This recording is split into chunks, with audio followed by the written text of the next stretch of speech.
ब्रह्मराजं ब्रह्मणां ब्रह्मणस्पत आनः शृण्वन्नोतिभिः सीदसादनम्।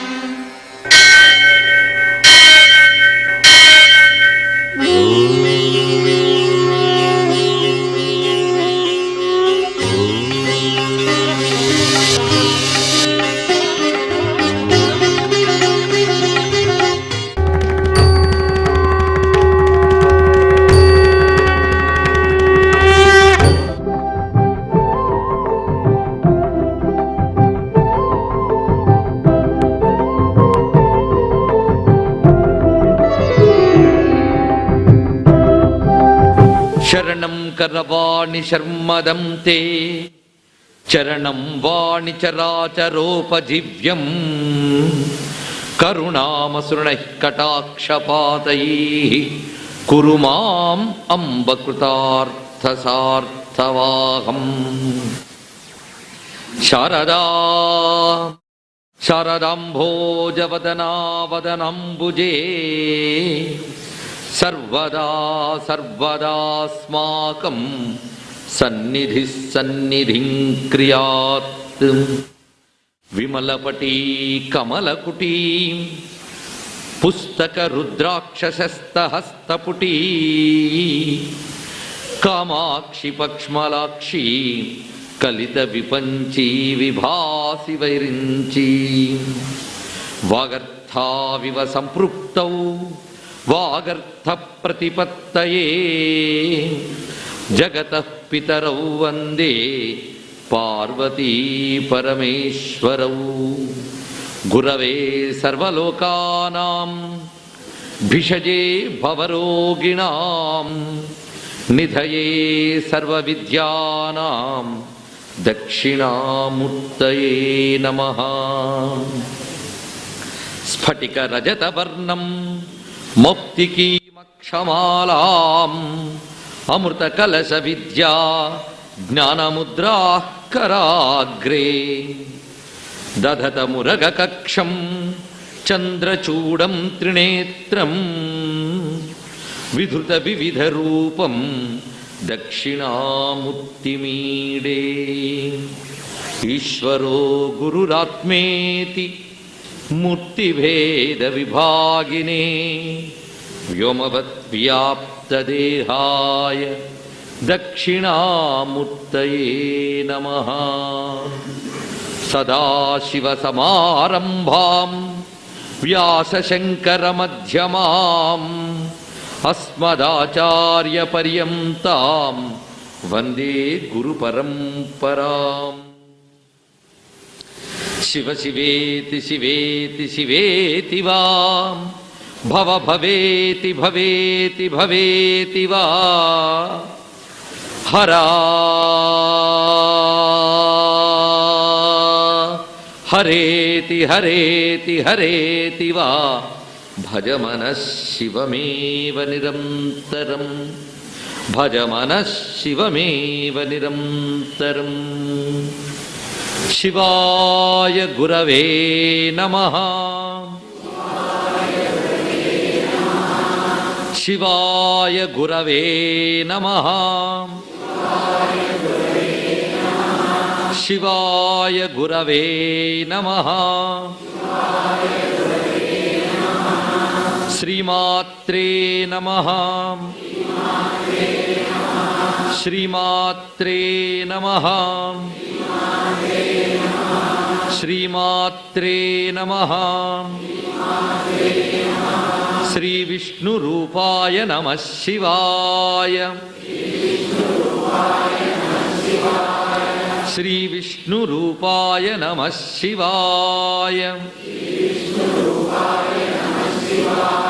శ్రీ విష్ణు రూపాయ నమః శివాయ. నమో మహద్భ్యో ఋషిభ్యో గురుభ్యో నమః. పరమేశ్వరమయమైన సభా సదస్సుకు సవినయ నమస్సులు సమర్పణ చేసుకుంటూ, ఈశ్వర వైభవం ఎక్కడ వర్ణించబడింది అంటే భారతీయ విద్యలన్నిటికీ మూలమేమిటి? వేదం. విద్యాసు శృతి ఉత్కృష్ట అని చెప్పబడుతున్నది. అన్ని విద్యలలో ఉత్కృష్టమైన విద్య ఏది అంటే వేద విద్య. అది అన్ని విద్యలకి మూలం. అలాంటి వేదం ఈశ్వరుని గురించి ఏం చెప్పిందో తెలుసుకోవాలి అని ప్రయత్నించే వారికి ఆ వేదం ఇచ్చినటువంటి గొప్ప భాగం ఏది అంటే రుద్ర నమ్మకం అని. ఆ నమ్మకం ఆధారంగా మన పరమేశ్వర వైభవాన్ని చెప్పుకోబోతున్నాం. ఇక్కడ రుద్ర భాష్యం అని చెప్పబడుతూ ఆ శీర్షిక క్రింద ఈశ్వర వైభవాన్నే మనం ఆవిష్కరించుకోబోతున్నాం. వేదం అనంతమైనటువంటిది. అనంతావై వేదాహ అని చెప్పారు. అనంతమైన వేదాల్లో ఒక వేదాన్ని తీసుకుని వ్యాసదేవుడు 4గా వర్గీకరించి ఋగ్యజుస్సామ అధర్వణములు అని అందజేశారు. అటు తర్వాత వేదాన్ని అనుసరించి ఇతిహాస పురాణములు ఇవన్నీ కూడా ఏర్పాటయ్యాయి. ప్రధాన ఇతిహాసమైన మహాభారతం, అష్టాదశ పురాణాలు, భాగవతం వ్యాసదేవుడు అందిస్తే మరో ఇతిహాసమైన కావ్యమైన రామాయణాన్ని వాల్మీకి అందజేశారు. ఇది మన భారతదేశంలో ప్రధానంగా చెప్పుకున్నటువంటి విద్యలు. ఇక అటు తర్వాత వచ్చినటువంటి ఇతర విద్యలన్నీ మంత్రశాస్త్రాలు ఇవన్నీ కూడా ప్రస్తావించబడుతున్నాయి. ఇప్పుడు ఆ వేదం ఏం చెప్పింది ఈశ్వరుడు గురించి అని వివరించడమే విశేషం. వేదం అంటే ఏమిటి అంటే వేదం వ్యాసుడు రాసినది కాదు అని మనం అనేక మార్లు చెప్పుకున్నాం. వేదం వ్యాసునిచే వ్యాసం చేయబడింది. కృష్ణద్వైపాయునిచే వ్యాసం చేయబడింది కనుక ఆయన పేరు వేదవ్యాసుడు అయ్యాడు. వేదం ఏమిటి అంటే పరమేశ్వరుని యొక్క శబ్దస్వరూపం వేదం. ఆయన యొక్క శబ్దస్వరూపం. ఆయన యొక్క శబ్దస్వరూపమే ఆయన గురించి చెప్పగలదు కానీ ఇంకేవి చెప్పండి. అందుకు వేదం ఏం చెప్పింది అంటే ఆద్యంతములు వేదమంతా పరమేశ్వర తత్వాన్ని ప్రతిపాదించడానికే పుట్టాయి. మొత్తం వేద భాష్యం మనం చెప్పుకోవాలి ఇక్కడ. అలాంటిది కేవలం రుద్రాన్ని మాత్రమే చెప్పుకుంటున్నాం. ఎందుకు అంటే ఇప్పుడు ఆ వేదముల్లో రుద్రం అనే ఒక్కదాన్ని మనం తీసుకుని చెప్పుకోబోతున్నాం. వేదానికి మళ్ళీ 4 భాగములుగా విభజన చేశారు. అదేమిటంటే సంహిత, ఆరణ్యకము, బ్రాహ్మణము, ఉపనిషత్తులు అని వేదాలు. ఇందులో ప్రధాన భాగం సంహిత. దాని యొక్క వినియోగాన్ని మనకు చెప్పేవి ఆరణ్యకములు, బ్రాహ్మణములు. ఉపనిషత్తులు వేదాంత విద్యను చెప్తాయి. ఇలా వాటిగా 4గా విభజించారు వేదాన్ని. అంతేకాకుండా వేద విషయాన్ని ప్రధానంగా తీసుకుంటే 3 కాండములుగా వేదాన్ని గురించి చెప్తారు. అదేమిటంటే కర్మకాండ, ఉపాసనాకాండ, జ్ఞానకాండ అని. కర్మకాండ అంటే వైదిక యజ్ఞములు, వాటి ద్వారా ఏర్పడిన సంస్కారములు, ఇవంతా కర్మకాండ కిందకి వస్తాయి. ఉపాసనాకాండ అంటే ఆ వేద మంత్రముల ద్వారా వివిధ దేవతలను ఉపాసించడం అనేది ఉపాసనాకాండ. చివరికి ఆత్మతత్వాన్ని తెలుసుకునే ఆత్మవిద్యకు సంబంధించింది జ్ఞానకాండ. ఇలా 3 విధములుగా వేదాన్ని విభజించారు. కర్మకాండ ఉపనిషత్కాండతోనూ, ఉపనిషత్కాండ ఇటు ఉపాసనాకాండతోనూ కలవవు, వేటికవే విడివిడిగానే చెప్పబడ్డాయి వేదంలో. అయితే సంహితలలో ప్రధానంగా యజుర్వేదంలో చెప్పబడుతూ ఉన్నటువంటిది రుద్ర నమ్మకం అనేటువంటిది. ఇది నిజానికి కర్మకాండలో భాగంగా వస్తుంది. అక్కడ వేదంలో ఏ భాగంలో వస్తుంది? కర్మకాండలో భాగంగా వస్తుంది. ఇప్పుడు దీన్ని కర్మకాండగానే తీసుకునేటట్లయితే భాష్యము ప్రవచనము అక్కర్లేదు, యజ్ఞం చేస్తూ కూర్చోవచ్చు ఇక్కడ. కానీ మనం భాష్యం చెప్పుకోవడానికి కూర్చున్నామంటే దీనిలో కేవల కర్మకాండ కాకుండా జ్ఞానకాండకు సంబంధించిన విషయం ఒకటి, ఉపాసనాకాండకు సంబంధించిన విషయాలు కూడా ఉన్నాయి. అలాంటి భాగం వేదంలో మరొకటి మనకు కనిపించదు. ఇటు ఉపాసనకి అటు జ్ఞానానికి అన్నిటికీ కలబోసినటువంటి ఒక భాగం అవుతోంది రుద్రం. అందుకు మనం తీసుకున్నాం. ఈ విషయం ఏదో మనం చెప్తున్నది కాదు, వేదమే చెప్పింది ఆ విషయం. అయ్యా, ఈ రుద్ర నమ్మకం ఏదైతే ఉందో అది జ్ఞానకాండ అంటే బ్రహ్మ విద్య, అది ఆత్మవిద్యను ఆవిష్కరింపజేసేటువంటిది అనే విషయం ఉపనిషత్తుల్లో చెప్తారు. దీని యొక్క ప్రశస్తి ఉపనిషత్తుల్లో చెప్పారు. అంటే దీనిని మనం జ్ఞానకాండగా చూడాలన్న విషయం అక్కడ. ఇక ఉపాసనాకాండ అనడంలో సందేహమే లేదు. ఒక్కొక్క మంత్రంతో పరమేశ్వరుని వివిధ స్వరూపాలని ఉపాసించడం ఇందులో చెప్పబడుతూ ఉన్నది. భక్తికి సంబంధించిన అనేక అంశములు దీనిలో చెప్పబడతాయి. ఈశ్వర స్వరూపాలు ఏవేవైతే పురాణాల్లో ఇంకా మంత్రశాస్త్రాల్లో చెప్పబడ్డాయో ఆ స్వరూపాలన్నిటికీ మూలాలు రుద్రంలోనే లభిస్తాయి మనకి. రుద్రంలో ఒక్కొక్క మంత్రంలో కూడా పరమేశ్వరుని యొక్క అన్ని రకముల రూపములు చెప్పబడినాయి. మరి ఇంత ప్రశస్తి కలిగిన దాన్ని మన శ్రద్ధగా ఏకాగ్రంగా వింటే ఆ వినడమే ఒక పెద్ద కర్మకాండ, ఒక యజ్ఞం చేయడం. ఆ వినేటప్పుడు ఆ పరమేశ్వర స్వరూపాన్ని భావన చేయడమే ఉపాసన. ఆ స్వరూపం ఇక్కడదే అని మనం తెలుసుకోగలిగితే అది జ్ఞానకాండ కూడా అయిపోయింది.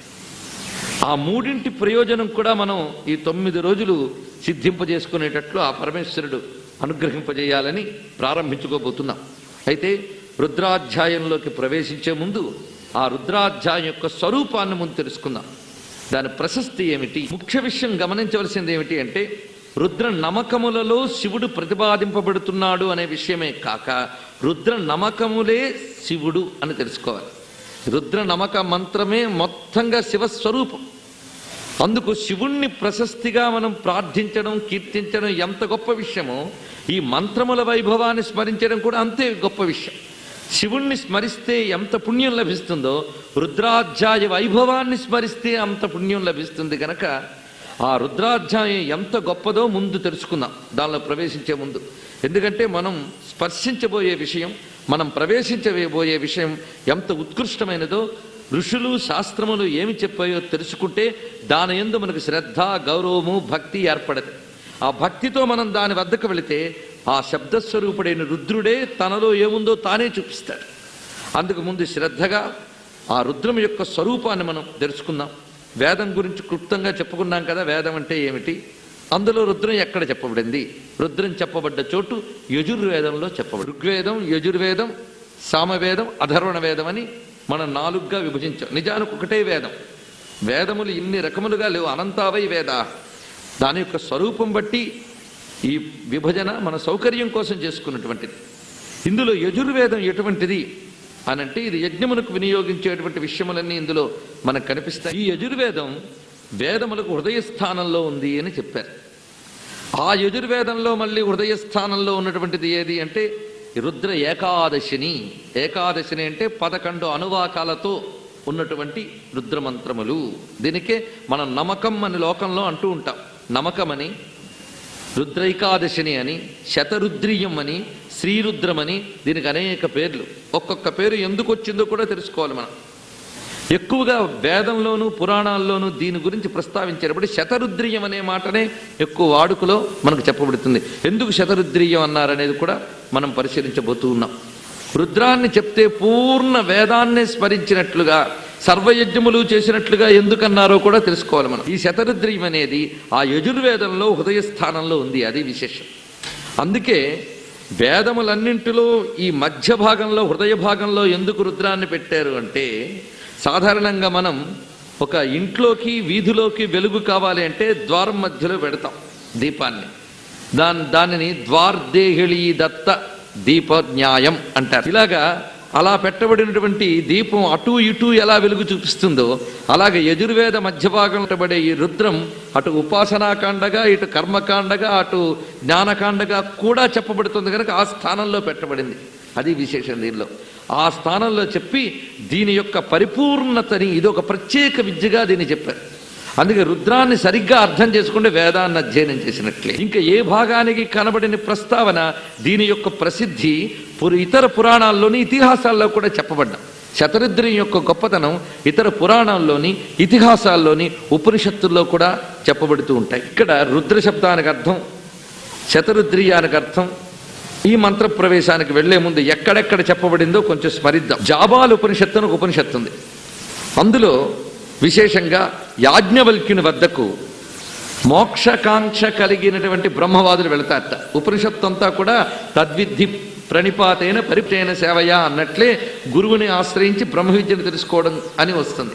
అలాగే ఆ జాబాల ఉపనిషత్తులో చెప్తున్న విషయం ఏంటంటే, యాజ్ఞవల్క్యుని వద్దకు వెళ్ళి వీళ్ళందరూ అడుగుతున్నారు. ఏమని? అత హైనం బ్రహ్మచారిణ ఊచుహు. బ్రహ్మచారులందరూ అడిగట. బ్రహ్మచారులు అంటే పెళ్లి కాని వాళ్ళు అని అర్థం తీసుకోవద్దు. బ్రహ్మచారులు అంటే బ్రహ్మమునందు చరించువారు అని అర్థం. పరబ్రహ్మము గురించే నిరంతరం భావన చేస్తూ తత్ప్రాప్తికే సాధన చేసేవారు బ్రహ్మచారులు. వీరందరూ కూడా అడిగి ఏమని అడిగారు? కిం జప్యేన అమృతత్వం బ్రూహి అని అడిగారట. ఏది జపించడం వల్ల అమృతత్వం లభిస్తుందో చెప్పమని అడిగారు. అమృతత్వం అంటే ఏమిటి? కైవల్యం, పరమాప్త ప్రాప్తినే అమృతత్వము అని అంటారు. ఆ అమృతత్వం కిం జప్యేన, దేన్ని జపించడం చేత లభిస్తుంది అని అడిగితే, సహోవాచ యాజ్ఞవల్క్య. యాజ్ఞవల్క్య మహర్షి చెప్తున్నాడు, శతరుద్యేణేతి, స్పష్టంగా చెప్పేశాడు. శతరుద్రీయం జపించడం వల్ల లభిస్తుందిట. ఎందువల్ల అంటే, ఏతాని హవా అమృతస్య నామధేయాని. మీరు ఏ అమృతత్వం అని చెప్పారో ఆ అమృతం యొక్క పేర్లే ఇవి అని చెప్పాడు. అది విశేషం. ఏ అమృతత్వాన్ని ప్రస్తావించి లక్ష్యంగా పెట్టుకుని మీరు అన్నారో ఆ అమృతత్వం యొక్క పేర్లు ఇక్కడ చెప్పబడుతున్నాయి. ఏతాని హవా అమృతస్య నామధేయాని. అమృతం అంటే పరబ్రహ్మము అని అర్థం. పరబ్రహ్మ యొక్క పేర్లు ఇవి గనక ఏతైర్ హవా అమృతో భవతి. దీనిని హవనము చేయుట వలన, ఇక్కడ హవనము అంటే ఉపాసించడం వలన, ఆరాధించడం వలన, తత్సమర్పణాభావన వలన అని అర్థం తీసుకోవాలి. దీని వలన అమృతత్వాన్ని పొందుతారు సుమా అని రుద్ర ఉపనిషత్ అని దీనికి పేరు అక్కడ మనకు కనిపిస్తున్నది. శతరుద్రియాన్ని ఏమంటారు? రుద్రోపనిషత్ అని చెప్పబడుతున్నది.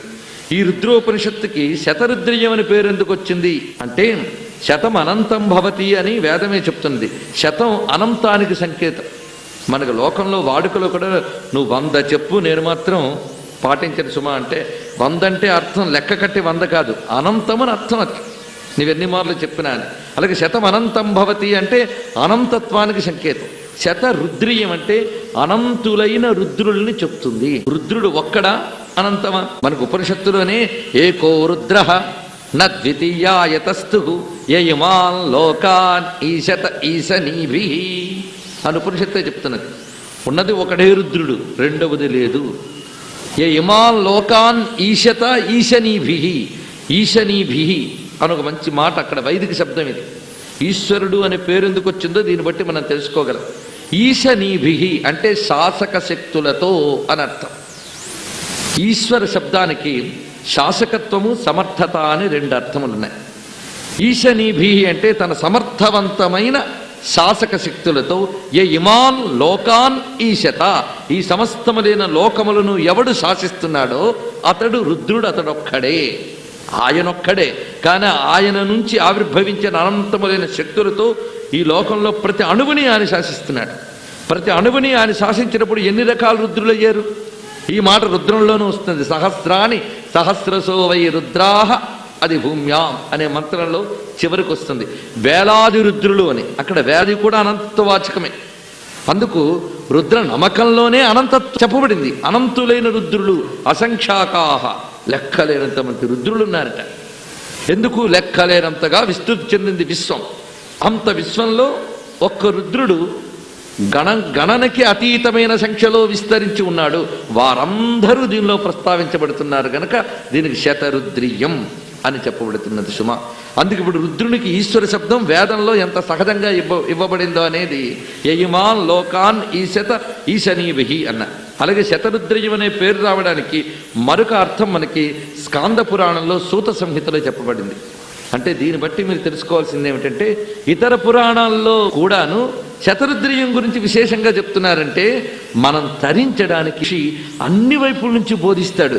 ఈ వైపు నుంచి తప్పించుకున్నా మరోవైపు నుంచైనా విని బాగుపడతామేమోనని, ఎటు నుంచైనా విని వీడు బాగుపడాలి అని చెప్పి పురాణములన్నీ కూడా శతరుద్రియ ప్రశస్తిని చెప్తున్నాయి. అందులో స్కాంద పురాణంలోని సూత సంహిత శతరుద్రియం గురించి చెప్తూ శతశాఖాగతం సాక్షాత్ శతరుద్రీయముత్తమం తస్మాత్ జపమాత్రేణ సర్వపాపై ప్రముచ్యతే అని చెప్తున్నది. రుద్ర మంత్రాలని ఒక్కమారు జపించినంత మాత్రాన సర్వపాపై ప్రముచ్యతే, అన్ని పాపముల నుంచి వాడు చక్కగా విడువబడతాడు సుమా. శతరుద్రి అనే పేరుకి అది చెప్తున్న అర్థం ఏమిటంటే వేదముల్లో ఒక్కొక్క వేదానికి అనేక శాఖలున్నాయి. ఎన్ని శాఖలు అయితే మనం మిగుల్చుకున్న శాఖలు ప్రస్తుతం భారతదేశంలో 0.1% మాత్రమే. అంటే మనం ఎంత కోల్పోయామో మీరు ఆలోచించండి. ఇప్పుడు వేద పాఠశాలను ఉద్ధరిస్తాం అనే ఉద్యమంతో చాలామంది బయలుదేరుతున్నారు. కానీ సరిగ్గా వేదం అధ్యయనం చేసేవాళ్ళు చేయించేవాళ్ళు కూడా కరువైపోతున్నారు. అమెరికాలో ఒక పెద్ద ఆయన ఉంటాడు. ఆయన వేదం ఉద్ధరించాలని బుద్ధి అక్కడికి వెళ్ళలేక పుడుతుంది. వెంటనే ఇక్కడికి వస్తాడు. ఏమండి వేదాన్ని ఉద్ధరించాలి, వేద పాఠశాలకి ఎంత డొనేషన్ కావాలంటే అంత ఇస్తానండి అంటాడు. సంతోషం, మీకు ఎంతమంది పిల్లలండి అంటే 4 అండి. ఒక్క పిల్లవాడిని వేదం నేర్పడానికి పంపిస్తావా? వాళ్ళ పిల్లలు మాత్రం వేదం చదువుకోకూడదు, ఇంకెవడో చదివితే వీడు చదివిస్తాడట. ఇలాగైతే ఇంక వేదం ఏమి ఉద్ధరింపబడుతుందండి? చదవవలసిన వాళ్ళు ఎప్పుడూ మానేస్తూ ఉన్నారు.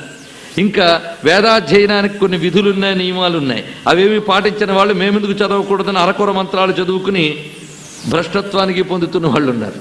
ఇటువంటి స్థితిలో ఉన్నాం.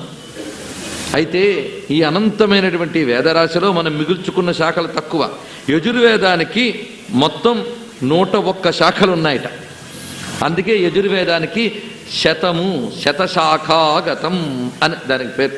శతశాఖలతో కూడుకున్నటువంటి యజుర్వేదంలో ఇది ఎలాంటి స్థానంలో ఉంది అంటే ఉత్తమ స్థానంలో ఉంది గనక శతరుద్రీయం అని దీనికి పేరు వచ్చింది. యజుర్వేదంలో ఉత్కృష్ట స్థానంలో ఉన్న మంత్రరాశి గనక దీనికి శతరుద్రీయం.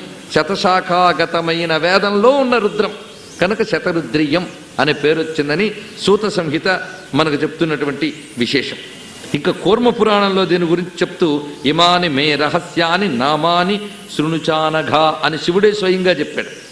ఆ రుద్రంలో చెప్పబడ్డ పేర్లన్నీ కూడా నా యొక్క రహస్య నామములు అన్నాడు. అది మనం లలిత రహస్య నామములు అని అంటాం అమ్మవారి నామాల గురించి. అలాగే శివుని యొక్క రహస్య నామములు. అందుకే రుద్రాభిషేకం చేసిన తర్వాత ఇప్పటి సంప్రదాయజ్ఞులు లలితా త్రిశతి ఎలా చేస్తారో రుద్ర త్రిశతి అలా చేస్తారు. ఇందులో నామములన్నీ తీసుకుంటే మీకు ప్రధాన నామాలు 360 వస్తాయి. అక్కడ 300 పై చిరుకు నామాలు. ఇలా మీరు తీసుకుంటే అక్కడ త్రిశతి వచ్చింది. ఇది దీనిలో ఉన్నటువంటి మరొక రహస్యం. ఈ విధంగా రహస్యాన్ని నామాన్ని శృణుచ అనగా అని శివుడే స్వయంగా చెప్పినట్లుగా మనకు కనబడుతున్నది.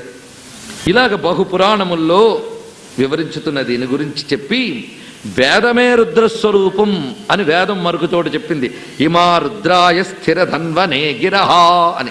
ఇక్కడ గిరహ అంటే వాక్కులు అని అర్థం. వాక్కులు. ఈ వాక్కులు ఏమిటంటే రుద్రస్వరూపం అంటే ఇవన్నీ కలిపి. అంటే రుద్రుడు అంటే ఎవరు? శబ్దస్వరూపుడు. శబ్దస్వరూపుడు అంటే ఇన్ని శబ్దములు ఏ మూల శబ్దం నుంచి వచ్చాయో ఆ స్వరూపుడు. అంటే రుద్ర శబ్దానికి వైదికార్థం ఏమిటంటే ఓంకార స్వరూపుడు అని ప్రధానమైన అర్థం. ఆ ప్రణవవేద్యమైన పరతత్వమే రుద్రుడు. ఇదొక విశేషం. అలాంటి ఆ పరమాత్మ గురించి వేదము చెప్పినటువంటి దివ్యనామాలు ఇలా ఉంచి దీని ప్రశస్తిని కూర్మ పురాణంలో కథలు చాలా చక్కగా చెప్పారు. వసుమనసుడు అని రాజర్షి ఉండేవట. ఈ రాజర్షి బ్రహ్మదేవుని యొక్క వరం చేత ఆయుష్ పొందాడు. ఆయుష్ ఎందుకు పొందాడు? ఇక్కడ చూడండి విశేషం చెప్తున్నారు. బ్రహ్మవర లబ్ధ సాగ్ర సంవత్సర అనుష్ఠిత గాయత్రీపాసనయా. ఎందుకయ్యా ఆయుష్ పొందాడు అంటే శుభ్రంగా తినడానికి తిరగడానికి మరిన్ని భోగాలు అనుభవించడానికి ఆయుష్ మనకి. కానీ అందుకు కాదుట. ఈయన ఆయుష్ ఎందుకు పొందాడంటే నేను భగవదుపాసన చేయడానికి నాకు ఆయుష్ కావాలన్నాడంటే. అది ఆయుష్ ఎందుకు అంటే భగవంతుణ్ణి ఆరాధించడానికి. శరీరం ఎందుకు? భగవదారాధనకి. కళ్ళెందుకు? ఆయన్ని దానికి. చెవులెందుకు? ఆయన్ని వినడానికి. భద్రం పశ్యేమ అక్షభిద్యజిత్రాహ. ఎందువల్ల? దేవతల్ని సుష్ఠుగా మనం ఆరాధన చేయడానికి. అందుకు ఇంద్రియములు పుష్టి కావాలి. అందుకని భోగానుభవం కోసం కాదు. ధ్యానం చేద్దామంటే కీళ్ళ నొప్పులు కాళ్ళ నొప్పులు సహకరించడం లేదు.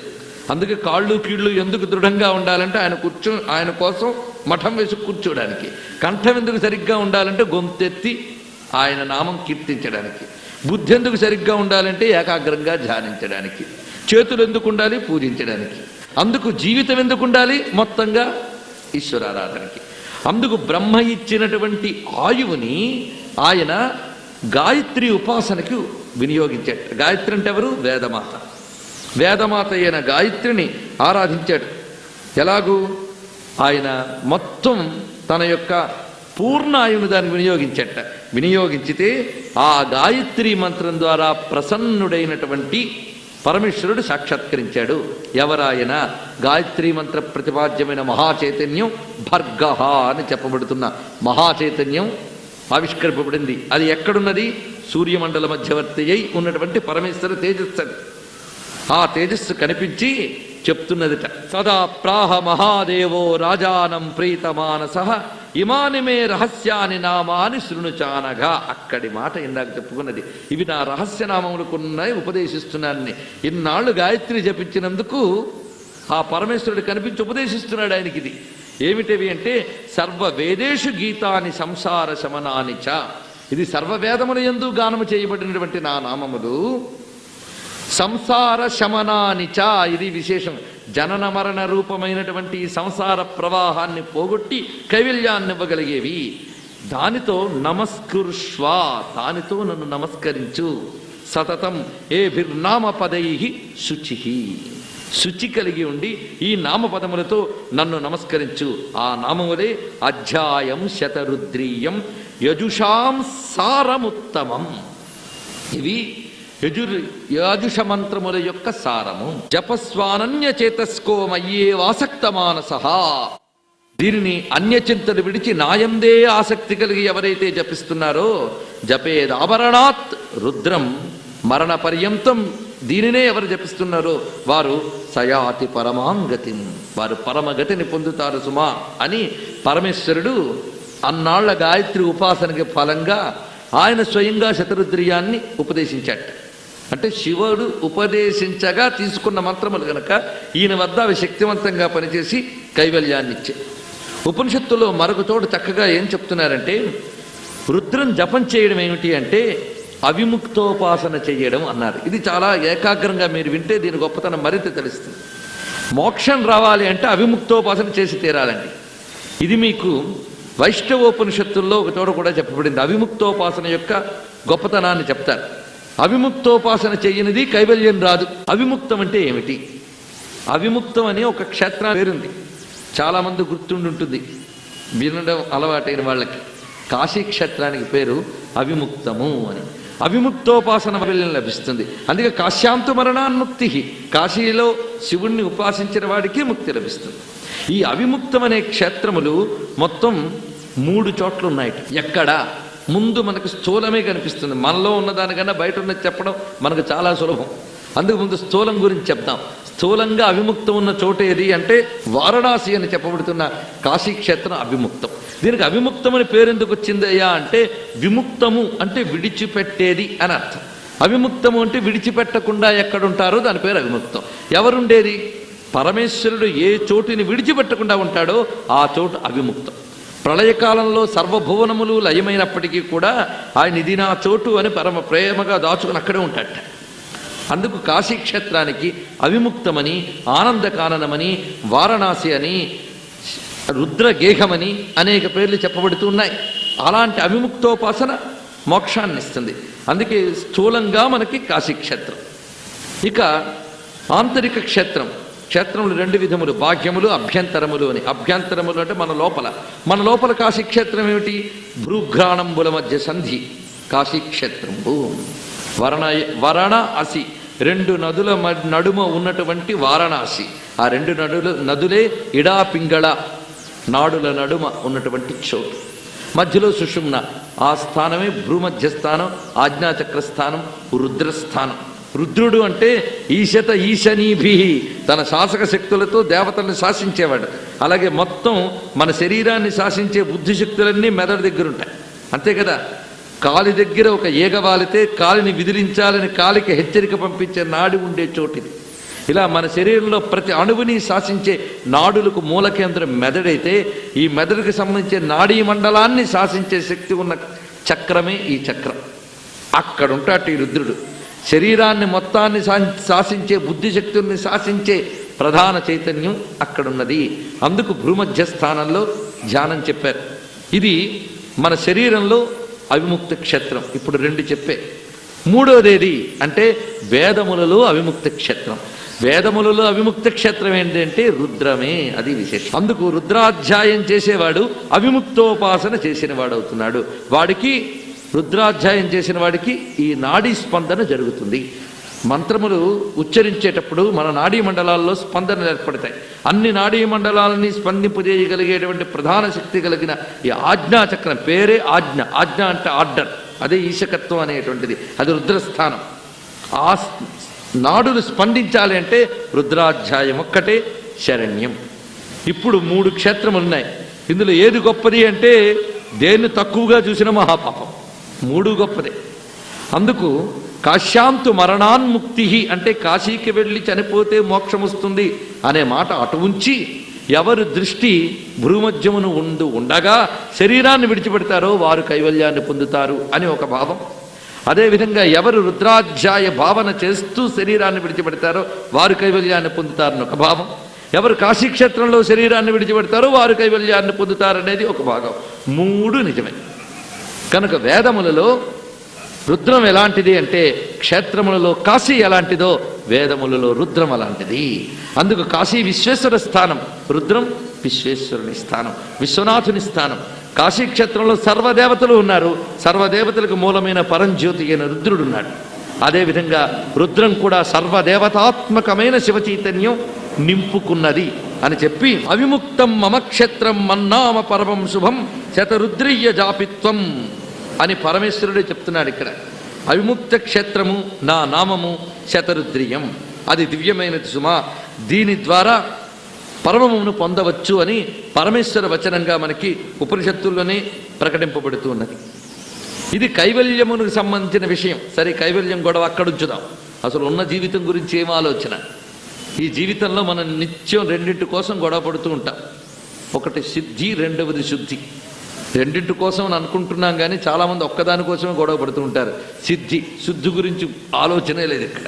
కానీ శుద్ధి లేనిది సిద్ధి లేదు. ఎవరైనా నేను శుద్ధుణ్ణి కావాలి అని దేవుడికి నమస్కరించారో లేదో వారిని వారు ప్రశ్నించుకోవచ్చు. నేను పవిత్రుణ్ణి కావాలి, నేను నిర్మలుని కావాలి అని కోరుకోవడం చాలా గొప్ప విషయం. అయితే నిజంగా పాపం పోగొట్టుకోవాలి అనే సంకల్పం కలగాలంటే ఏదో పుణ్యం చేసుకుని ఉండాలండి. అది విశేషం. పాపాలు పోగొట్టుకోవాలని బుద్ధి పుట్టడం చాలా విశేషం. ఉన్న పాపాలు అలాగే ఉంచుకుని కొత్తవి చేసుకుంటూ గడుపుతూ ఏదో మనమే ప్రపంచాన్ని నిర్వహించేస్తున్నామనుకునే అహంకరించేవారు మరికొన్ని పాపాలు ముట్టుకట్టుకుంటూ ఉంటారు. వీటన్నిటినీ పోగొట్టుకోవాలి అంటే ఏది శరణ్యం అంటే రుద్రం శరణ్యం అని చెప్తూ, ఎస్ శతరుద్రియం అధీతే సో అగ్నిపూతో భవతి. చూడండి ఎంత విశేషం చెప్తున్నారు. శతరుద్రియాన్ని ఎవరు అధ్యయనం చేస్తున్నారో వారు అగ్నితో శుద్ధమైనట్లుగా శుద్ధి అవుతారట. అగ్నిపూత అని చెప్తున్నారు ఇక్కడ. అలాగే సురాపానాత్పూతో భవతి. వాడు ఎప్పుడైనా త్రాగరానివి త్రాగితే ఆ దోషం నుంచి విమోచన లభిస్తుంది. అంతేగాని చదివేం కనుక మళ్ళీ తాగొచ్చని కాదు ఇక్కడ అర్థం. వాడు ఒకప్పుడు తాగిన దోషం పోయి మళ్ళీ ఆ బుద్ధి పుట్టకుండా ఉండడానికి. ఇక్కడ మరొక విషయం తెలుసుకోవాలంటే ప్రాయశ్చిత్త కర్మ గురించి కొంచెం తెలుసుకోవాలి. ప్రాయశ్చిత్త కర్మ చెయ్యాలి అంటే ఇదిగో వైదికమైనటువంటి ఈ విషయాలు మనం ఆధారంగా భగవంతుడు మానవ జీవితం ఎందుకు ఇచ్చాడంటే ప్రాయశ్చిత్తం కోసం ఇచ్చాడట. పురాణాలు చెప్తున్న విషయం చూడండి. ఏ శుద్ధత లేకపోవడం వల్ల మన పరమేశ్వరుని చేరలేకపోయేమో ఆ శుద్ధత పొందడానికి అవకాశం మానవ జన్మ. అది విశేషం. అందుకు ఆ పవిత్రత కోసం, ఆ శుద్ధత కోసం ఇవ్వబడినటువంటిది మానవ జన్మ. అందుకు మానవ జన్మని దేనికి వినియోగించుకోవాలి? ప్రాయశ్చిత్తం కోసం వినియోగించుకోవాలి. ప్రాయశ్చిత్తం పొందాలంటే ఏమిటి చేయాలి అంటే ముందు పశ్చాత్తాపం చెందాలిట. పశ్చాత్తాపం చెందితేనే ప్రాయశ్చిత్తానికి అర్హత వస్తుంది. అది విషయం. అయ్యో పాపం చేసి దాని నుంచి బయటపడాలి అని తపించిన వాడు ప్రాయశ్చిత్తం చేయాలి. పశ్చాత్తాపం లేని వాడికి ప్రాయశ్చిత్త అర్హత లేదు. ఇది తెలియక చాలా మంది ఏమంటారంటే పశ్చాత్తాపమే ప్రాయశ్చిత్తం అండి అని కాదు. పశ్చాత్తాపమే ప్రాయశ్చిత్తానికి అర్హత. అది విశేషం. అలా పశ్చాత్తప్తుడై నా పాపములన్నీ ఎలాగ పోతాయి అంటే నేనున్నాను అని చెప్తూ రుద్రం ముందుకు వస్తుంది. కాశీక్షేత్రం ఎలాగ సర్వ పాపముల్ని దహనం చేయడానికి ఉన్నదో శతరుద్రియం అలా ఉన్నదిట. అందుకే సురాపానాత్ పూతో భవతి, బ్రహ్మహత్యాత్ పూతో భవతి, కృత్యాకృత్యాత్ పూతో భవతి. చెయ్యరానివి చెయ్యడం, అలాగే చెయ్యవలసిన వదిలేయడం, ఈ రెండు మహాపాపాలు. ఆ మహాపాపాల నుంచి ఇది విముక్తం చేస్తుంది. అవిముక్తమైన కైవల్య స్థితినిస్తుంది కనుక తస్మాత్ అవిముక్తమాశ్రితో భవతి. దీనిని సన్యాసి కూడా పఠించాలి అన్నారు. అదొకటి విశేషం. చూడండి, వేదంలో శతరుద్రం యొక్క ప్రశస్తి ఎందుకు చెప్తున్నారంటే అత్యాశ్రమి సర్వదా సకృద్వా జపేత్ అని ఇక్కడ వివరిస్తున్నారు. ఇది కైవల్యోపనిషత్తు అనే ఉపనిషత్తులో మాటలు ఇవన్నీ కూడా. అంటే రుద్రం గురించి ఉపనిషత్తుల్లో అనేక చోట్ల చెప్తున్నారు, కైవల్యోపనిషత్తులో చెప్తున్న మాటలేదు. ఇందులో అత్యాశ్రమి అంటే 3 ఆశ్రమములకు అతీతులైనటువంటి వాడు ఎవడో అతడు అత్యాశ్రమి. అత్యాశ్రమికి వేదాధికారం లేదు. సన్యాసిగా అయినవాడు మళ్ళీ వేదాన్ని అధ్యయనం చెయ్యరాదు. అతడు కేవల ప్రణవోపాసనే చెయ్యాలి. కేవల ప్రణవం గృహస్థు చేయరాదు, బ్రహ్మచారి చేయరాదు, వానప్రస్థు చేయరాదు. ప్రణవాన్ని కేవలం సన్యాసి మాత్రమే జపించాలి. ప్రణవం తప్ప మరేది జపించకూడదు. అలాంటి సన్యాసి కూడా రుద్రాన్ని మాత్రం ఎల్లవేళలా జపించాలి. సమయం లేకపోతే ఏదో ఒక్కసారైనా జపించు, ఒక్క మంత్రమైనా జపించు రుద్రంలోది, కానీ విడిచిపెట్టరాదు. ఎందువల్ల? యతులు కూడా నిత్యం మననం చేయవలసిన బ్రహ్మతత్వం, ప్రణవతత్వమే ఇది అని చెప్పడం. అందువల్లనే దీనికి జ్ఞానకాండలో ఉత్కృష్టమైన స్థానం ఇవ్వబడింది అని కైవల్యోపనిషత్తు చెప్తున్నది. అంత గొప్ప విశేషం సుమా ఇందులో చెప్పబడుతున్నది అని వివరించారు. ఇలా మనం గమనించినప్పుడు రుద్రం యొక్క గొప్పతనం చెప్తూ ఉంటే రుద్రుడు ఆనందిస్తాడు. అందుకు చెప్పుకోవడం ఇవన్నీ కూడా రుద్ర మంత్రాలని ప్రస్తుతిస్తున్న కొద్దీ పరమేశ్వరుడు సంతోషిస్తాడు. ఎందుకంటే ఆయన యొక్క శబ్దస్వరూపాన్ని కూడా ప్రస్తుతిస్తున్నాం.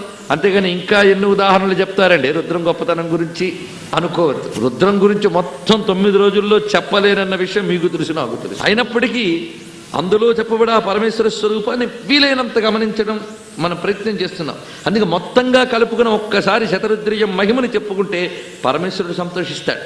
దీని గురించి మనకి స్కాందంలోనే బ్రహ్మోత్తర ఖండమని అందులో గొప్ప కథ చెప్పబడిందండి. ఈ కథ శతరుద్రీయానికి చెప్పబడి కూడా మనం అన్నిటికీ అన్వయించుకోవచ్చు. ఇందులో ముఖ్యంగా మనం తరించడానికి పరమేశ్వరుడు అనేక సాధనలు పెట్టాడు. అందులో కలి వస్తున్నాడు అనగానే ఆ ఈశ్వరుడు దయ చూపించేట ప్రజల మీద. ఎందుకంటే దెబ్బ తగిలిన పిల్లవాడి మీదే జాలి ఉంటుందండి ఎవరికైనా, తల్లికి కూడా. వాడు పాపం కొద్ది వచ్చినప్పటికీ కూడా జాలే. చూడండి, కొందరు చాలా తప్పులు చేస్తారు, మనకు వాడి మీద కోపం ఉంటుంది, కానీ వెళ్ళేటప్పటికి వాళ్ళు ఏడుపు మొహం పెట్టుకుని కొంచెం కనిపించగానే మనం ఏమీ ఆనందం. పరమేశ్వరుడు కూడా పాపం అలాంటి జాలి గలవాడే పాపం అని. అందుకే ఆయన గత యుగాలలో పాపజీవులు ఎవరైతే ఉంటారో వారందరి కోసం కలియుగం ఒకటి కేటాయించాడు. అక్కడ పంపిస్తాడు వీళ్ళందరినీ. అయినప్పటికీ వాళ్ళకు కూడా తరించడానికి ఒక మార్గం పెట్టి వీళ్ళు ఎలా తయారయ్యారంటే ఆ మార్గం కూడా పట్టించుకొని కుతర్కాలికలోనే భ్రష్టులైపోతున్నారట. అంటే పరమేశ్వరుడు కరుణ ఎంత గొప్పదో వీళ్ళ దౌర్భాగ్యాలు అంతకన్నా గొప్పవి అని శాస్త్రం చెప్తున్నది. ఏతాదృశీ తవ కృప భగవన్ మమాపి దుర్దైవ మీదృశమిఘాజని నానురాగారు చైతన్య మహాప్రభువులు. స్వామి, నీ కృప చాలా గొప్పదే, నామస్మరణాద్ అన్యోపాయం నహిపశ్యామో భవతరణే అన్నారు ఆయన. నామస్మరణ చేస్తే చాలు ధన్యులైపోతారు. మనం ఒప్పుకోం. ఎవరన్నారండి, ఇంకేదైనా చేద్దాం, ఇంకా వ్యామోహం, ఈ మంత్రాలు ఆ తంత్రాలు ఇవన్నీ పట్టుకోవడం, పోని ఉన్న దివ్యనామాలను తీసుకొచ్చి ఇంకెవరి నామాలకో తోకలు తగిలించి చెప్పించడం, దానివల్ల ఏం ప్రయోజనాలు వస్తాయి చెప్పండి? దోషాలు కూడా వస్తాయి. ఇలాంటి పరిస్థితుల్లో పెడుతుంది. అంటే ఆయన అన్నీ ఇచ్చినా ఇంకా అన్నారు కానీ నామానికి అంత ప్రాధాన్యం ఉందా అండి అని మరొకడు. ఇవన్నీ ఎందువల్ల వస్తున్నాయి? ఈ కథ తీస్తే మనకు బాగా అర్థమవుతుంది. ఒకసారి పాపం నరకలోకం ఖాళీ అయిపోయిందిట, యమలోకం. యముడికి చాలా బాధగా ఉంది. ఎవరికైనా ఒక ఆఫీసు అన్నీ ఇస్తే చక్కగా చేతి నిండా పని ఉంటే సంతోషం. ఈ రోజుల్లో పని లేకపోతే సంతోషం, పడుకోవచ్చు ఆఫీస్కి వెళ్ళి. కానీ యముడు వాళ్ళందరూ అలా బద్ధక జీవులు కారు కదా, వాళ్ళు చక్కగా పని చేయాలనుకుంటున్నారు. పని చేయాలంటే పని లేదు. ఒక్క పాపి లేట, పాపులు ఎవరూ రావడం లేదు. చూశాడు, ఇంకా ఎన్నాళ్ళు ఇలా గోళుగిల్లుకుంటూ కూర్చుంటాం, ఈ పాపులు ఎవరు రావట్లేదు. అసలు పాపుల్ని నా దాకా తీసుకొచ్చే ఏజెంట్స్ కొందరు ఉన్నారు కదా, వాళ్ళు సరిగ్గా పనిచేస్తున్నారో లేదో చూద్దామని వాళ్ళందరినీ పిలిపించాడు సమావేశం. ఎవరా ఏజెంట్లు అంటే పాపాలని పెంచే ఏజెంట్స్ కొందరు ఉన్నారు. వాళ్ళే పాపరూప దేవతలు. వాళ్ళు మనలో పాపపు బుద్ధుల్ని ప్రేరేపిస్తూ ఉంటారట. వాళ్ళు ఊరికనే పనికిమాలి రారు, వాడి సంస్కారానికి అనుగుణంగానే వస్తారు. ఇప్పుడు తడి తేమ తగిలితేనే పురుగులు పట్టుకొస్తాయి, అవునా కదా? అందుకని పురుగులు వాటంతటే వస్తాయా? అవి పుట్టడానికి కావలసిన వాతావరణం ఉన్న చోట అవి వస్తాయి. అలాగే పాపాలు రావడానికి కావలసినటువంటి వాతావరణం అన్ని ఏర్పరచుకుంటే అవి వచ్చి బుద్ధుల్లో కూర్చుంటాయి అన్నమాట. అలాగే రోగరూప దేవతలు, పాపరూప దేవతలు, ఇంకా భూత ప్రేత పిశాచ దుష్టశక్తులు, వీటన్నిటిని పిలిపించాడు. ఎందుకంటే వాటి ద్వారా వెళ్ళే వాళ్ళందరూ ఈ లోకాలకు చేరుకుంటారు, అది విశేషం. అందుకే ఏజెంట్స్ అందరూ ఇచ్చాడు. ఏం మీరు సరిగ్గా పనిచేస్తున్నట్లేదు, ఖాళీగా ఉంది నరకలోకం, ఏమిటి మీరు నిర్ణయించుకున్నారు అంటే వాళ్ళందరూ యముణ్ణి నమస్కరించి అంటున్నారట, మా పని మేము చాలా తీవ్రంగా చేస్తున్నాం కానీ మేము చెయ్యలేకపోతున్నాం, ప్రయత్నిస్తున్నాం కానీ మా వల్ల అవ్వడం లేదు. ఎందుకంటే ప్రజల్లోకి ప్రవేశించి పాప బుద్ధులు పుట్టించి ప్రేరేపిద్దామంటే అన్ని చోట్ల కూడా అధునావర్తితం లోకే నశక్తాస్మ స్వయం ప్రభో. ఇప్పుడు మేము లోకంలో తిరగడానికి మా సమర్థత చాలడం లేదు. ఎందుకంటే గ్రామే గ్రామే నదీ తీరే పుణ్యే శ్వాయతనేషు చ రుద్రజాప్కేన పర్యాప్తే కథం పరిచరేమహి. ప్రతి గ్రామంలోని, ప్రతి నదీ తీరంలోని, ప్రతి ఆలయంలోని కూడా మాకు రుద్రమంత్రాలు వినిపిస్తూ ఉంటే మేము వెళ్ళలేకపోతున్నాం అక్కడికి అన్నట్టు. అది విశేషం. ఈ కారణం చేత రుద్రజాప్య ప్రభావైన నిర్దగ్ధాశ్చైవ విద్రుతాః. మేము వెళదామని వెళుతూ ఉంటే మేము కాలిపోతున్నాము. రుద్రం జపిస్తూ ఉంటే ఏం పుట్టుతాయి? మంటలు పుడతాయట, అది విశేషం. రుద్రం జపిస్తే మంటలు పుడతాయి. ఏ మంటలు? మనల్ని తగలబెట్టే మంటలు కాదు, మన మీదకి వచ్చి పడేటటువంటి వాటిని తగలబెట్టే మంటలు మన నుంచి సృష్టించగలిగే శక్తి రుద్రానికి ఉంది.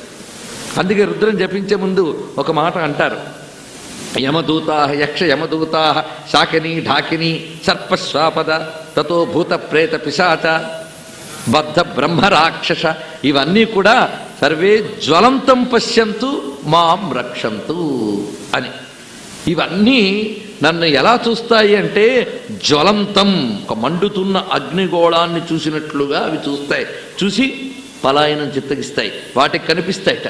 అందుకు పాపదేవతలు, రోగదేవతలు ఇత్యాదులు దరికి రాకుండా చేసే ఒక మహా అగ్ని పంజరంలాగా ఈ శతరుద్రీయ మంత్ర రాసి ఆ జపించేవాడు చుట్టూ ఆవరించి వాడిని కాపాడుతుంది. అలాగ ప్రతి గ్రామం, ప్రతి నగరం, ప్రతి దేవాలయం, ప్రతి నదీ తీరం కూడా ఈ దివ్యమైన రుద్రశక్తితో నిండిపోయింది గనక మాకు అక్కడ ప్రవేశించడానికి చోటు దొరకట్లేదు, అందువల్ల మేమేమీ తేలేకపోతున్నాం ఇక్కడ అని చెప్తే వెంటనే యముడు వీళ్ళందరినీ పట్టుకుని బ్రహ్మగారి దగ్గరికి వెళ్ళారట. ఎందుకంటే నువ్వే నాకు ఆఫీసు పని అప్పు చెప్పో, పనేమీ లేదు, పోర్ట్ఫోలియో మార్చు అని అడగడానికి వెళ్ళాడు యముడు. వెళితే బ్రహ్మగారు, ఓహో అసలు వీళ్ళు ఇంత పని చేస్తున్నారు కనుక ప్రధానికి ఒక టైం ఇవ్వాలి, దేనికైనా ఒక టైం. అందుకే పరమేశ్వరుడు ఎందుకంటే ఇంత చేస్తున్నా ఊరుకుంటున్నాడు అంటే అలా చెయ్యగా అనుభవించడానికి తగ్గ కర్మ ఎవడు చేస్తున్నాడో వాడి కోసం ఒక టైం పెడతాడే. అన్నీ పరమేశ్వరుడు వాడి వాడి కర్మానుగుణంగా ఏర్పాటు చేయాలి. మరి నరకలోకం కూడా ఫిల్ చేయాల్సిన ఒక టైం ఉంటుంది. అప్పుడు బ్రహ్మదేవుడు ఆలోచించి ఇంత వీళ్ళు చేస్తున్న తపస్సుని దెబ్బతీయడానికి ఒక్క 2 శక్తులు పంపించాడు. వాటిని ఏమిటి అంటే రుద్రజాప్య విఘాతార్థం ఉపాయం పర్యకల్పయత్. రుద్ర జపానికి విఘ్నం ఏర్పడడానికి 2 పంపించట. వాళ్ళు ఎవరంటే అశ్రద్ధాంచైవ దుర్మేధాం అవిద్యాయా ఉభేసుతే. అవిద్యకి 2 కొడుకులు ఉన్నట్ట, వాళ్ళిద్దరు పంపెట్ట. అవిద్యకి 2 పుత్రులు. మనకేవి భాగవతం చదివినా ఇవన్నీ కనిపిస్తూ ఉంటాయి. అంటే మన సృష్టిలో ఎన్ని భావాలున్నాయో అందరు దేవతలు ఉంటారు, ఇది బాగా గుర్తుపెట్టుకోండి. దేవతలంటే ఏమిటి అంటే సృష్టిలో వ్యాపించిన భావాలకున్న శక్తులే దేవతలు. ఎవరు ఏ దేవతను ఉపాసన చేస్తున్నారో ఆ భావాన్ని వాళ్ళు గ్రహిస్తున్నారు. అందుకు వీళ్ళని పాపరూప దేవతలు, రోగరూప దేవతలు అని అంటున్నారు ఇక్కడ. అంటే మామూలు కంటికి కనిపించారు, భావాలు కంటికి కనిపిస్తాయో చెప్పండి? దయ కంటికి కనిపిస్తుందా? వాడు దాన్ని ఎక్స్ప్రెస్ చేస్తే కనిపిస్తుంది, భావానికి రూపం లేదే. ఆ భావాన్ని ప్రకటింపజేసే ఒక శక్తి ఉంటుంది, ప్రకృతిలో సహజంగా అది దాగి ఉంటుంది. ఆ శక్తిని దేవత అని అంటారు. మనం ఆ దివ్యమైనటువంటి దేవతాశక్తిని తెచ్చుకోవడానికే పాజిటివ్గా ఆరాధన చేస్తాం. ఈ పాజిటివ్ పవర్స్ ఎలా ఉన్నాయో నెగిటివ్ పవర్స్ అలాగే ఉంటాయి. వాటి దేవతలు వాళ్ళకు ఉంటారు. వాళ్ళను కూడా పక్కకు తొలగమనే మనం నమస్కారం చేసుకుని పూజలు మొదలైనవి చేసుకుంటాం. వాళ్ళని నమస్కారం పెట్టాలి, ఎందుకంటే తొలగమని చెప్పడానికి. వీళ్ళని నమస్కారం చేయాలి, ఎందుకంటే రమ్మని చెప్పడానికి. ఇద్దరికి నాయనా నీకో నమస్కారం బాబు వెళ్ళిపో అంటాం కదా, అదేవిధంగా వాళ్ళకో నమస్కారం, వీళ్ళకో నమస్కారం. వాళ్ళని తొలగడానికి, వీళ్ళని రమ్మనడానికి. అందుకు అవిద్య అనేటటువంటి ఒకటి ఉంది. ఎక్కడుందండి? ఆలోచించుకుంటే ఇన్ని భావాలు ఇక్కడవే. విశ్వంలో అంతా ఇక్కడ పెట్టేశాడు. విశ్వస్యాయతనం మహత్. ఏమిటి మన హృదయం అనేది? పద్మకోశ ప్రతీకాశగం హృదయం. అది విశ్వస్య ఆయతనం. మొత్తం విశ్వానికి అదే చోటు రండి. ఎంత ఉన్నదే హృదయం, ఇందులో విశ్వమంతా ఉందండి. ఉందండి. విరాట్ పురుషుడు ఇక్కడే ఉన్నాడు. బాగా లెక్క పెడితే 1000 ముఖాలు ఏమిటి, ఇంకా 1,00,000 ముఖాలు కనిపిస్తాయి మనకి. అలాంటి మహాముఖాలతో ఉన్నటువంటి విశ్వస్యాయతనం ఉందే, ఇందులో ఉన్న అవిద్యకి 2 కొడుకులు ఉన్నారు అన్నాడు. 2 అంటే చాలామంది ఉన్నారు, కానీ వీళ్ళు చాలా మేజర్, ముఖ్యమైనటువంటి వాళ్ళు. ఆ అవిద్య పుత్రులు ఎవరయ్యా అంటే అశ్రద్ధ దుర్మేధ. కలియుగంలో వాళ్ళదే రాజ్యం కనుక వాళ్ళని బాగా అర్థం చేసుకోగలం మనం. కంటికి కనిపిస్తూ ఉంటారు. ఈ అశ్రద్ధ దుర్మేధ అని 2 పంపించట బ్రహ్మదేవుడు, అవిద్యాపుత్రుని. వీళ్ళు వచ్చారు. వచ్చి క్రమంగా ఎలా తెచ్చుకున్నారో చోటు తెచ్చుకొచ్చేశారు. ఒక్కళ్ళు దూరితే చాలు 10 మందికి వ్యాపింపు చేయగలరు వీళ్ళు. అలాగా ఈ అశ్రద్ధ దుర్మేధలు వచ్చి క్రమంగా వ్యాప్తి చెందగా అందరూ కూడా దానితో మోహితులైపోయి, శ్రద్ధా విఘాత శక్తులు కదా ఇవి, వాటి చేత రుద్ర జపాన్ని విడిచిపెట్టేశారు. విడిచిపెట్టగానే ఇంకా పాపరూప దేవతలకి, రోగరూప దేవతలకి ఫుల్ ఎంట్రీ దొరికిందనమాట. అద్భుతంగా ప్రవేశించారు వాళ్ళు, విజృంభించారు. ఇంకా నరకలోకం నిండిపోయిందండి. అది విశేషం. ఇక్కడ మనం తెలుసుకోవాల్సింది కథ జరిగిందా, యముడు మీటింగ్ పెట్టాడా, లేకపోతే నరకలోకంలో పాపులున్నారా, ఇలాంటి పిచ్చి ప్రశ్నలన్నీ వేసుకుని పురాణాలన్నిటి మనం అవి చెప్తున్న సందేశాన్ని అర్థం చేసుకోకపోవడానికి కారణం ఇదే. ఒక్కటి మాత్రం మనకు అర్థమైంది, అదేమిటి అంటే అశ్రద్ధ దుర్మేధ అనే శక్తులు కానీ వస్తే మన తపస్సులన్నీ సున్నాలైపోతాయని విషయం అర్థమైంది కదా. అందుకు మన సాధనలకి అనుష్ఠానాలకి దెబ్బతీసే వాటివి ఏవి అంటే అశ్రద్ధ దుర్మేధ. ఇవేంటో మనం తెలుసుకుందాం ముందు. ఎందుకంటే శత్రువుని బాగా అర్థం చేసుకుంటే నిర్మూలించే ప్రయత్నం చేస్తాం కదండి. అశ్రద్ధ అంటే శ్రద్ధారహితత్వము. శ్రద్ధ అంటే ఏమిటి? శ్రద్ధ అనేది దేవత. శ్రద్ధా సూక్తములని వేదంలో చెప్పబడ్డాయి.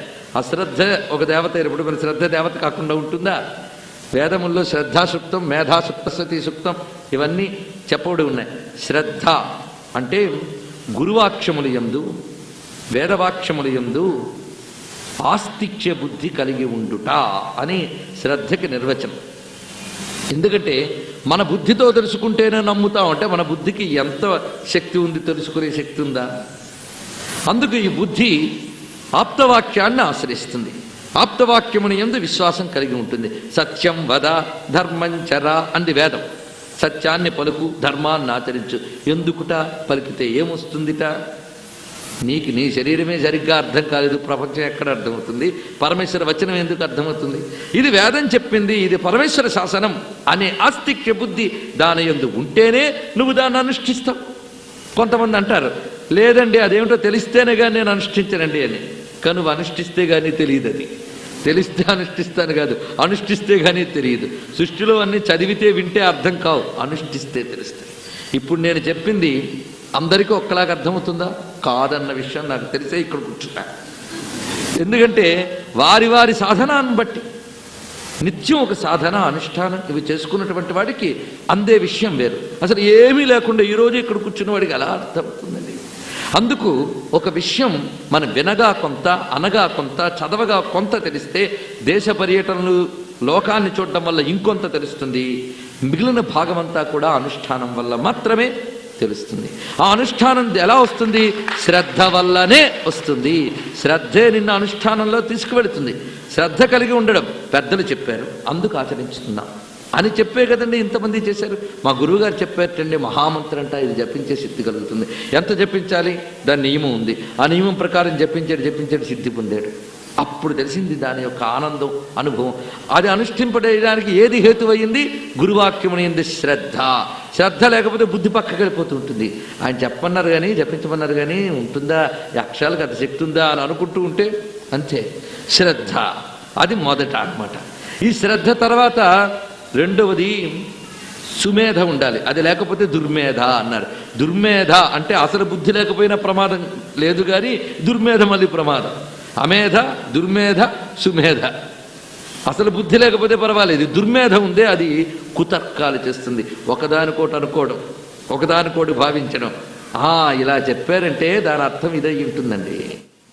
కాళ్ళకి పసుపు రాసుకోమన్నారు, యాంటీబయోటిక్ కదా. గుమ్మానికి పసుపు రాయమన్నారు, యాంటీబయోటిక్. ఇది దుర్మేధ అంటే. వాళ్ళు ఎందుకు చెప్పారో మనకేం తెలుసు? వాళ్ళు చెప్పారని చేయడమే శ్రద్ధ. వాళ్ళ దానికి మనకు తెలిసిన పరిమితి జ్ఞానంతో ఎవరో చెప్పారు, అన్నం ముందు పరిశేచన ఎందుకు జల్లుతారు అంటే కంచం చుట్టూ చేవలు పట్టనివ్వకుండా. మనం కంచం ముందు కూర్చుంటే కంచానికి చేవలు పట్టనిస్తామా? అవి పట్టే వరకు ఆగుతామా? అందుకోసం అవా కారణాలు చెప్పుకునేవి. ఇలా సైంటిఫిక్ రీజన్స్ ఇచ్చి మన వేద విజ్ఞానానికి అర్థం చెప్పడానికి ప్రయత్నిస్తున్నారే, వాళ్ళని దుర్మేధలు అని అంటారు, ఇంకేమీ కాదు. అలాగే శుభ్రంగా నిద్రపోతాడు వాడు, 10ంటికి నిద్రలేస్తాడు. ఒరే ఏమిట్రా అది? సూర్యుడు ఉదయించక ముందే నిద్ర లేవాలి, జపం చేయాలి, సాధన చేయాలి అంటే ఎవడు చూడొచ్చాడు వాళ్ళందరినీను, ఏం చేస్తే ఏమొస్తుంది అని. అంటే వీడు ఇప్పుడు సైన్స్ తెలిసి కాదన్నాడా? కాదు, బద్ధకంతో కాదన్నాడు. దానికి వాడు ఎలా మాట్లాడుతున్నాడు? పెద్ద ఒక అణుధార్మిక శాస్త్రవేత్తలాగా, పెద్ద విజ్ఞాన శాస్త్రవేత్తలాగా మాట్లాడుతున్నాడు. ఇప్పుడు బద్ధకిష్టులు, మూర్ఖులు మాట్లాడే ఈ సైంటిఫిక్ లాజిక్లు అన్నీ ఇలాగే ఉంటాయి. వీళ్ళని దుర్మేధలు అంటారు. కుతర్కాలు చేయడాన్ని, వితండవాదాలు చేయడాన్ని వీటంటే దుర్మేధలు అంటారు. అశ్రద్ధ, దుర్మేధ ఏం చేస్తుంది? తపస్సుని పతనం చేస్తుంది. ఇది రెండు తెలుసుకుంటే చాలు. అది ఏమాత్రం అంకురిస్తున్నట్టు కనిపించినా వాటిని తుంచడానికి ప్రయత్నించుకోవాలి. అది ఈ కథలో మనం గమనించవలసిన విషయం. ఇందులో ఏది జరిగినా మన లోపలికి ఎన్ని రకాలు రావడానికి సిద్ధంగా ఉన్నాయో చూడండి. ఇక్కడ చెప్పిన దేవతలు పాపరూప రోగరూప దేవతలు పేర్లు తలుచుకుంటేనే భయం వేస్తుంది. అక్కడ చాలా వివరాలు ఇచ్చాడు, చెప్తే భయం వేస్తుందని నేను చెప్పలేదు. కానీ ఎన్ని రకాల దేవతలు ఉన్నారు. అవేవో ఈశ్వరుడి పేర్లు చెప్పుకుంటే పుణ్యమేనో వస్తుంది, వాటి పేర్లన్నీ చెప్పి భయపెట్టడం ఎందుకని నేను చెప్పలేదు. అన్ని రకాలు ఉన్నాయి. ఇన్ని రకాలు కూడాను మనలోకి ప్రవేశించేస్తాయి. అశ్రద్ధ దుర్మేధ అనే 2 విండోస్ ఓపెన్ అయ్యాయా, ఇవన్నీ మీదకు వచ్చేస్తాయి. ఇవన్నీ మీదకొస్తే బుద్ధి సరిగ్గా పనిచేయదు. వాడికి ఏది చెప్పినా వాడిని ఎవ్వడూ బాగు చేయలేడండి. అందుకే వినాశకాలే విపరీత బుద్ధికి అనే మాట మనకు అక్కడ పుట్టింది. అందుకే దుర్మేధ అశ్రద్ధ అనేటటువంటివి ప్రవేశించగానే విడిచిపెట్టేసేట రుద్రం. దాంతో వచ్చి అంటే శ్రద్ధతో సుమేధతో, అక్కడ మళ్ళీ మేధ ఉంది, శ్రద్ధతో చక్కని విచారణతో. అక్కడ మేధ అని ఎందుకు చెప్పారంటే విచారణ, శ్రద్ధాపూర్వకమైన విచారణతో చింతనతో మేధను పరిచయించాలి. అదే గురుగారు చెప్పారు కదా అని చేయడం శ్రద్ధ ఎలాంటిదో, మేధని పరిచయించడం, భావించడం, చింతించడం, జ్ఞానం, ఇదంతా బుద్ధికి సంబంధించిన పనులు. ఇవన్నీ వినియోగించాలి. అందుకే శ్రద్ధ మేధ ఈ రెండింటిని కలబోసి మనం రుద్రాన్ని జపించాలి. ఎప్పుడైతే శ్రద్ధ లేదో వాడు తరించిన విషయం పరమాత్మే చెప్పాడు గీతలో. శ్రద్ధావాన్ లభతే జ్ఞానం తత్పర సంయతేంద్రియ జ్ఞానం లబ్ధ్వా పరాం శాంతిం అచిరేణాధిగచ్చతి.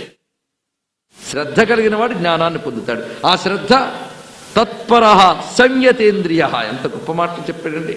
ఎలా తయారు చేస్తున్నాడు కృష్ణుడు. ఎక్కడ సాధన కోసం మనం ఏదైనా గ్రంథం చదవాలండి. అంతేగాని చెప్పిన వెంటనే లోకం ఎంత బాగా చెడిపోతుందండి, ఇవన్నీ గ్రహించట్లేదు అని వెంటనే పుస్తకం రాస్తాం. గ్రహించట్లేదు సరే, అదే మనం ఎంత ఆచరిస్తున్నామని. అందుకు అధ్యయనం చేయాలి. శ్రద్ధావాన్ తత్పర సంయతేంద్రియ 3 చెప్తున్నాడు ఇక్కడ. తత్పర ఆ పరమాత్మ యందు పరత్వ బుద్ధి కలిగి ఉండుట, సంయతేంద్రియ ఇంద్రియములను నిగ్రహించుకొనుట. తత్పర సంయతేంద్రియ అటువంటి 3 లక్షణములు ఎవరుకుంటాయో వాడికి జ్ఞానం లభిస్తుంది. శ్రద్ధావాన్ లభతే జ్ఞానం తత్పర సంయతేంద్రియ జ్ఞానం లబ్ధ్వా పరాం శాంతిం. ఆ జ్ఞానం వల్లనే పరమమైన శాంతిని పొందుతాడు.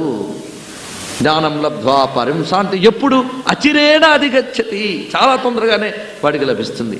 అందుకు ఎవడయ్యా నశించిపోతాడంటే అజ్ఞశ్చ అశ్రద్ధధానశ్చ సంశయాత్మా వినశ్యతి అని చెప్పాడు. అజ్ఞుడు, అశ్రద్ధధానుడు, సంశయాత్మకుడు వీళ్ళు నశించిపోతారట. అందుకు శ్రద్ధతో మేధతో మనం అజ్ఞానాన్ని, అశ్రద్ధని, సంశయాన్ని వదులుకుని సాధన చేయాలి. ఇది చెప్పుకోవడం కథ యొక్క ప్రశస్తో రుద్రం యొక్క ప్రశస్తో చెప్పుకోవడానికి కాదు, సాధన ఎలా చేయాలి అనేటువంటి విషయానికి కూడా మనకు సహకరిస్తుంది. అందుకే రుద్రంలో మనం వింటే చాలు. ఇప్పుడు ఇక్కడ విని ప్రారంభిస్తామంటే రేపటి నుంచి అనుకోనక్కర్లే, వినడమే సాధన అని శ్రద్ధ మేధతో వింటే ఆ సాధనే సిద్ధవుతుంది. అచిరేణ అధిగచ్చతి వెంటనే వస్తుంది. పరమేశ్వరుడు చాలా వెంటనే ఫలిస్తుందండి. ఆయన్ని కానీ మనం ఆశ్రయిస్తే అందులో ఏమీ సందేహం లేదు. సందేహపడకూడదట. అందుకే మనకి విద్యారణ్యులో వాళ్ళు శంకర విజయం రాస్తూ గొప్ప మాట చెప్పారు. ఏమనంటే ఆదిశంకరుల్ని కన్న తండ్రి శివగురువు ఆర్యాంబ. ఆ శివగురువు సంతానం లేదే అని బాధపడుతున్నట్ట. అప్పుడు ఆర్యాంబ ఒక మాట చెప్తుంది, పరమేశ్వరుని ఆరాధిద్దామని. ఆరాధిస్తే ఫలిస్తుందా అనే సందేహాన్ని వెలిబుచ్చలేదనుకోండి, కానీ ఆమె సమాధానం చెప్తోంది, శివుణ్ణి ఆరాధించితే తప్పకుండా ఫలిస్తుంది. ఎలాగా అంటే ఆయన వైపు చేసే ఏ ఆరాధన కూడా ఒట్టిపోదు. ఎందుకు? సార్థకమైన అమోఘమైన పరమేశ్వరుడు కోసం చేస్తున్నావు కనుక అది అమోఘంగా ఫలిస్తే వ్యర్థం కాదు అని గొప్ప మాట చెప్తుందండి. ఆ మాట గుర్తుపెట్టుకోవాలి. విద్యారణ్యులు ఇచ్చిన గొప్ప మాట అది. నో దేవతాసు జడిమా జడిమా మనుష్యే అన్న. దేవతల్లో జడత్వం లేదండి, మనుష్యుల్లోనే జడత్వం అన్నది. ఈ జడత్వంతో కూడుకున్న అజ్ఞానం, అశ్రద్ధ, దుర్మేధ ఇవన్నీ మనుషులకు కానీ దేవతలకి జడిమ లేదు. అందుకే నేను ఇంత ప్రార్థన చేస్తున్నాను, నాది మొరవిరా అంటే వినకుండా ఉండాను. కానీ జడత్వమా? పూర్ణ చైతన్యుడు. ఆయన వింటూనే ఉన్నాడు, గమనిస్తూనే ఉన్నాడు, ఎప్పుడు ఏది కావాలో చేసి తీరుతాడు. అది శ్రద్ధ అంటే. ఆ మాట చెప్పింది ఆ అమ్మ. నో దేవతాసు జడిమా జడిమా మనుష్యే. ఆ నో దేవతాసు జడిమా అనేది గుర్తుపెట్టుకోవాలి. దేవతల్లో జడత్వం లేదు, పూర్ణ చైతన్యమైన వారు తప్పకుండా స్పందిస్తారు, అనుగ్రహిస్తారు. అందుకే అచిరేణ అధిగచ్చతి, తప్పకుండా సాధనానుగుణమైన ఫలం లభిస్తుంది సుమా.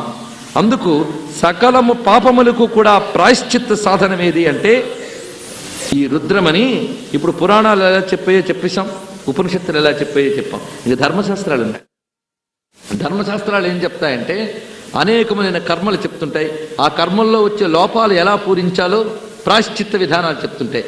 అన్ని ధర్మశాస్త్రములు ప్రాయశ్చిత్తంగా చెప్పినది రుద్రాన్నే. అది విశేషం. రుద్రం ఎన్ని రకాలుగా మీరు వాడుకోవచ్చో చూడండి. దాన్ని ప్రాయశ్చిత్తంగా చెప్పే మద్యం పీత్వా గురుదారాంశ్చ గత్వా స్థేయం కృత్వా బ్రహ్మహత్యాంచ కృత్వా భస్మచ్ఛన్నో భస్మశయ్యాశయానో రుద్రాధ్యాయి ముచ్యతే సర్వపాపై.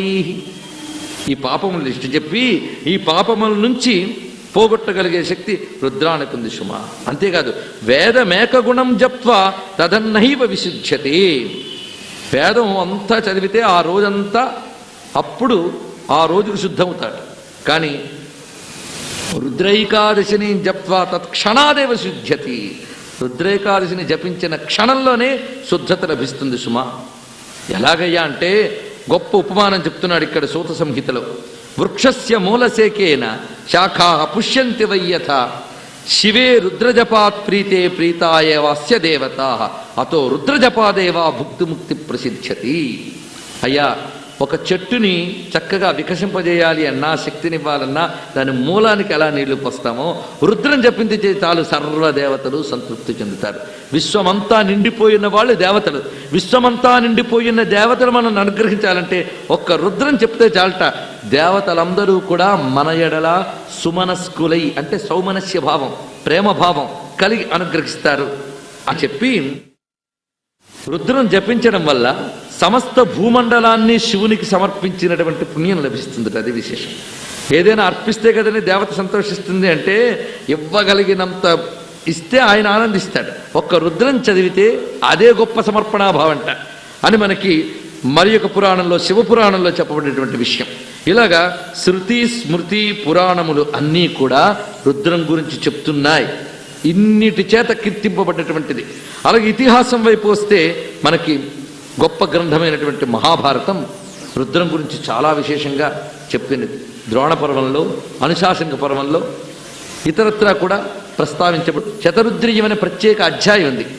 అందులో వ్యాసదేవుడు ఉపదేశిస్తాడు శతరుద్రీయాన్ని ఒకచోట. అలాగే శ్రీకృష్ణ పరమాత్మ ఉపదేశించడం కూడా మనకు కనిపిస్తుంది. ఇదే శ్రీకృష్ణుడు రుద్రాన్ని జపించడం అనేటువంటి విషయం మనకి కూర్మ పురాణంలో కూడా ప్రస్తావించబడుతున్నది. ఇలాగ మనం చూస్తే భోగార్థినో ముముక్షత్వ ప్రాయశ్చిత్తార్థినోపివా రుద్రోపనిషదం ముక్త్వా గతిరన్యాన విద్యతే అని శివపురాణం చెప్తున్న మాట. భోగములు కోరేవారైనా, మోక్షాన్ని కోరేవారైనా, ప్రాయశ్చిత్తాన్ని కోరేవారైనా రుద్రోపనిషత్తుని పట్టుకుంటేనే వాళ్ళకి గతి లభిస్తున్నది అని చక్కగా వివరంగా మనకి శివపురాణం దీన్ని మించినటువంటిది లేదయ్యా అన్నారు. అసలు మనిషి దేనికోసం తాపత్రయపడతారు? దీనికి మన వేదం చక్కగా చెప్పింది. మన అవసరాలు మనకన్నా వేదమాలకు బాగా తెలుసు. పిల్లాడికి ఏం కావాలో తల్లికి తెలిసినట్లుగా వేదానికి తెలుసు. మనకేం కావాలో ఆ అమ్మకి తెలుసు. అందుకే అన్నీ చెప్పింది. అనేక రకాల జీవులకి వారి వారి యొక్క జీవలక్షణానుగుణమైన మార్గాలతో వారు పొందవలసిన దాన్ని పొందింపజేస్తుంది వేదమాత. అందుకేంటంటే అయ్యా జీవులకి రెండు కావాలి. ఒకటి ఇష్టప్రాప్తి, అనిష్ట పరిహారం. ఎవరికైనా అదే కదండి. ఇష్టమైనది రావడం, ఇష్టం లేనిది పోవడం. ఈ ఇష్టం అనేది మళ్ళీ రిలేటివ్ టర్మ్. ఎవడి ఇష్టం వాడిది. చిన్నపిల్లవాడికి చాక్లెటే ఇష్టం. పెద్దవాడు తెలివి మీరిపోయాడు కనుక అంతం శరణముపగమ్య. ఇష్టమైన బ్రహ్మముని శరణ వేడుతాం అని చెప్పుకున్నారు బ్రహ్మవాదులు. అందుకు వారికి అది ఇష్టం. బ్రహ్మ భిన్నమైనదంతా వాళ్ళకి అక్కరేలేదు. పరమాత్మకు భిన్నమైనవేవి వారికి అక్కర్లే, పరమాత్మే కావాలి. అందుకు వాళ్ళకి అది ఇష్టం, మిగిలిన దాని ఇష్టం. అయితే వాళ్ళకి ఏది ఇష్టమో దానినిచ్చి, వీడికి ఏది ఇష్టమో వాడికి ఇదిచ్చి అన్నీ ఇవ్వగలిగేది ఒకటి రుద్రంట. వాడికి కావలసిన ఆ ఇష్టాన్ని ఇస్తుంది, వీడికి కావలసినటువంటి భోగములు ఏవైతే ఉన్నాయో ఇష్టములు ఇస్తుంది.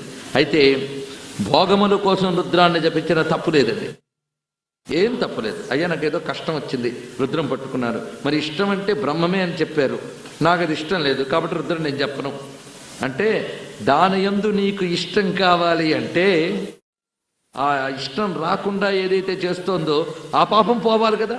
ఆ పాపం పోవాలంటే రుద్రం చెప్పుకో.